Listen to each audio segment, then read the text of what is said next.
নমস্কার, আমার নাম প্রিয়ম রয়। আমি ক্লাস কেজিতে পড়ি। আজ আমার পরিবেশনায় কবি অপূর্ব দত্তর লেখা কবিতা শিক্ষাগুরু। আমি যখন রোজ বিকেলে আঁকার খাতা নিয়ে আপন মনে ছবি আঁকি রং পেন্সিল নিয়ে, তখন আমার চোখের সামনে উঠোনে চারপাশে র্যাবিট বইয়ের 22 পাতা, সেই ছবিটা ভাসে।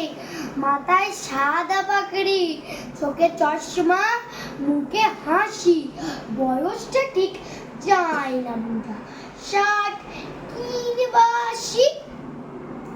আঁকার পরে বাবার কাছে তার কথা রোজ শুনি, লেখাপড়ায় তিনি ছিলেন জগৎ সেরা গুণী।